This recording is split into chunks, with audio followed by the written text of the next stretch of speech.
Okay, guys, we're going to read another one of the lost books of the Bible. So this one is the Gospel of Judas, which I'm very curious about. Okay, so here it is. The following translation has been committed to the public domain and may be freely copied and used, changed, or unchanged for any purpose. It is based on the Coptic text of Codex Chachauskos III. For information about the surviving manuscript of the Gospel of Judas, see the manuscript information page. For additional information about the translation, see the introduction to the PDF version. For some reflections on the meaning and significance of Judas' Gospel for us today, see my book, Gospel of Judas, the Sarcastic Gospel. Note that Luminescence LLC earns commission for purchases made through links in this post. All right, introduction. This is the secret message of judgment Jesus spoke with Judas Iscariot over a period of 8 days, 3 days before he celebrated Passover. When he appeared on earth, he did signs and great wonders for the salvation of humanity. Some walked in the way of righteousness, but others walked in their transgression. So the 12 disciples were called. He started to tell them about the mystery beyond the world and what would happen at the end. Often he didn't reveal himself to his disciples, but you'd find him in their midst as a child. Jesus criticizes the disciples. One day he was with his disciples in Judea. He found them sitting together, practicing their piety. When he came up to his disciples, sitting together, praying over the bread, he laughed. The disciples said to him, Master, why are you laughing at our prayer? What have we done? This is what's right. He answered and said to them, I'm not laughing at you. You're doing this because you want to, but because through this your God will be praised. They said, Master, you are the Son of our God. Jesus said to them, how do you know me? Truly, I say to you, no generation of the people among you will know me. When his disciples heard this, they started to get angry and furious and started to curse him in their hearts. But when Jesus noticed their ignorance, he said to them, why are you letting your anger trouble you? Has your God within you and his stars become angry with your souls? If any of you is strong enough among humans to bring out the perfect humanity, stand up and face me. All of them said, we're strong enough, but their spirits weren't brave enough to stand before him except Judas Iscariot. He was able to stand before him, but he couldn't look him in the eye, so he looked away. Judas said to him, I know who you are and where you've come from. You've come from the immortal realm of Barbelo, and I'm not worthy to utter the name of the ones who sent you. Then Jesus, knowing that he was thinking about what's exalted, said to him, come away from the others, and I'll tell you the mysteries of the kingdom. Not so that you'll go there, but you'll grieve much because someone else will replace you to complete the 12 elements before their God. And Judas said to him, when will you tell me these things? And when will the great day of light dawn for the generation? But when he said these things, Jesus left him. Another generation. The next morning he appeared to his disciples, and they said to him, Master, where did you go, and what did you do when you left us? Jesus said to them, I went to another great and holy generation. His disciples said to him, Lord, what great generation is better and holier than us? That's not in these realms. When Jesus heard this, he laughed. He said to them, why are you wondering in your hearts about the strong and holy generation? Truly I say to you, no one born of this realm will see that generation. No army of angels from the stars will rule over it, and no person of mortal birth will be able to join it, because that generation doesn't come from that has become the generation of the people among them. It is from the generation of the great people, the powerful authorities who nor the powers those by which you rule. When his disciples heard these things, they were each troubled in their spirit. They couldn't say a thing. The disciples' vision.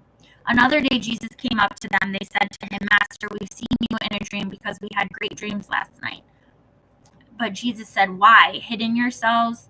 And they said, we saw a great house with a great altar in it and 12 people. We'd say they were priests and a name, and a crowd of people was waiting at the altar. Until the priests finished receiving the offerings, we kept waiting too. Jesus said, what were they like? And they said, some fast for 2 weeks, others sacrifice their own children, others their wives, praising and humbling themselves among each other. Others sleep with men, others murder, yet others commit many sins and do criminal things. And the people standing before the altar invoke your name. And in all their sacrificing, they fill the altar with their offerings. This, they fell silent because they were troubled. Jesus said to them, "Why are you troubled? Truly I say to you, all the priests standing before that altar invoke my name.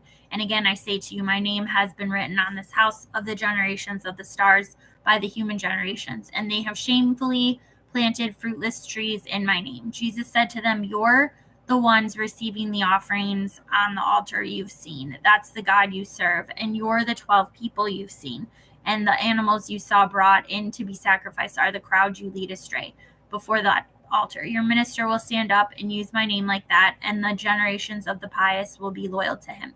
After him, another person will present those who sleep around, and another those who murder, and another those who sleep with men, and those who fast, and the rest of impurity, crime, and error. And those who say we're equal to the angels, they're the stars that finish everything. It's been said to the human generations, look, God has accepted your sacrifice from the hands of priests, that is, the minister of error. But the Lord who commands is the Lord over everything. On the last day, they'll be found guilty. Jesus said to them, stop sacrificing animals. You've offered them over the altar, over your stars with your angels, where they've already been completed. So let them become with you and let them become clear. His disciples said to him, cleanse us from our sins that we've committed through the deceit of the angels. Jesus said to them, it's not possible, nor can a fountain quench the fire of the entire inhabited world, nor can a city's well satisfy all the generations except the great stable one. A single lamb won't eliminate all the realms except the second generation, nor can a baker feed all creation under heaven. And when the disciples heard these things, they said to him, Master, help us and save us. Jesus said to them, stop struggling against me. Each one of you has his own star, and of the stars will what belongs to it. I was sent to the corruptible generation, but to the strong and incorruptible generation, because no enemy has ruled over that generation, nor any of the stars. Truly I say to you, the pillar of fire will fall quickly, and that generation won't be moved by the stars. Jesus and Judas. When Jesus said these things, he left, taking Judas Iscariot with him. He said to him, the water on the exalted mountain is from it did come to water the well of the tree of the fruit of this realm after a time, but comes to water God's paradise and the enduring fruit, because it won't corrupt that generation's walk of life, but it will exist for all eternity. Judas said to him, tell me, what kind of fruit does this generation have? Jesus said, the souls of every human generation will die. However, when these people have completed the time in the kingdom and the Spirit leaves them, their bodies will die, but their souls will live, and they'll be taken up. Judas said, what will the rest of human generations do? Jesus says it's not possible to sow on rock and harvest its fruit. In the same way, it's not possible to sow on the defiled race along with the perishable wisdom and the hand which created mortal humans, so that their souls may go up to the realms above. Truly I say to you, no ruler, angel, or power will be able to see the places that this great holy generation will see. When Jesus said this, he left.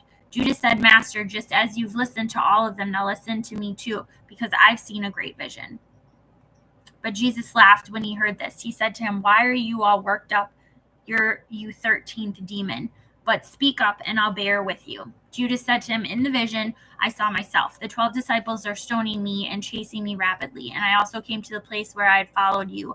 I saw a house in this place, and my eyes couldn't measure its size. Great people surrounded it, and that house had a roof of greenery. In the middle of the house was a crowd. Master, take me in with these people. Jesus answered and said, your star has led you astray, Judas, and that no person of mortal birth is worthy to enter the house you've seen, because that place is reserved for those who are holy. Neither the sun nor the moon will rule there, nor the day, but those are holy will always stand in the realm with the holy angels. Look, I've told you the mysteries of the kingdom, and I've taught you about the error of the stars, and sent on high over the 12 realms. Judas said, Master, surely my seed doesn't dominate the rulers, does it? Jesus answered and said to him, come, let me tell you about the holy generation, not so that you'll go there, but you'll grieve much when you see the kingdom and all its generations. When Judas heard this, he said to him, what good has it done me that you've separated me from that generation?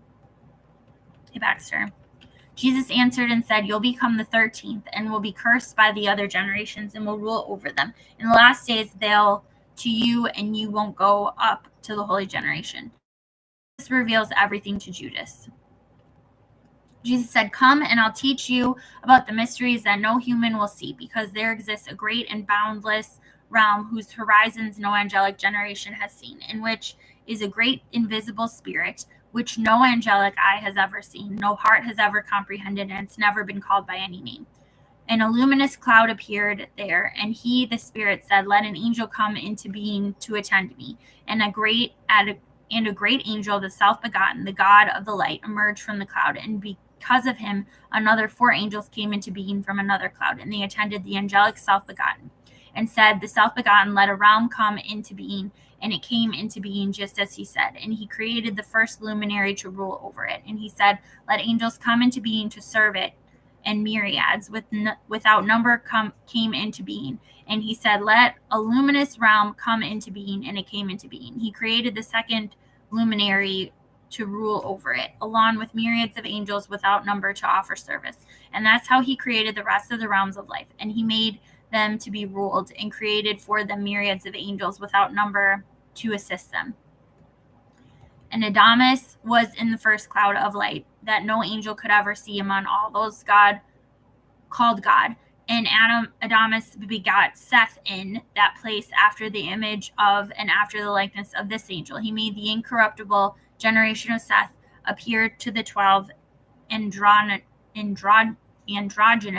luminaries. And then he made 72 luminaries appear in the incorruptible generation according to the Spirit's will. Then the 72 luminaries themselves made 360 luminaries appear in the incorruptible generation according to the Spirit's will, so that there'd be 5 for each. And the 12 realms of the 12 luminaries make up their Father, with 6 heavens for each realm. So there are 72 heavens for the 72 luminaries, and for each one of them 5 firmaments, for a total of 360 firmaments. They were given authority and a great army of angels without number for honor and service, along with virgin spirits, for the honor and service of all the realms in the heavens with their firmaments. Now the crowd of those immortals is called cosmos, that is perishable by the Father, and the 72 luminaries with the self-begotten and his 72 realms. That's where the first human appeared with his incorruptible powers. And the realm that appeared with his generation is the cloud of knowledge, and the angel who's called Elilith. After these things, Elilith said, "Let 12 angels come into being to rule over chaos and Hades." And look, from the cloud there appeared an angel whose face flashed with fire and whose likeness was defiled by blood. His name was Nebru, which means rebel. Others call him Yaldabaoth. And another angel, Saklas, came from the cloud too. So Nebru created 6 angels, and Saklas did too, to be assistants. They brought out 12 angels in the heavens, with each of them receiving a portion in the heavens. And the 12 rulers spoke with the 12 angels, "Let each of you and let them generation 5 angels. The first is Yauth, who's called the Good One. The second is Harmathoth, the Eye of Fire. The third is Galiela. The fourth is Yobal. The fifth is Adonias." There are the 5 who ruled over Hades and are the first over chaos. Sakla said to his angels, "Let's create a human being after the likeness and the image." And they fashioned Adam and his wife Eve, who in the cloud is called Life, because by his name all the generations seek him, and each of them calls her by their names.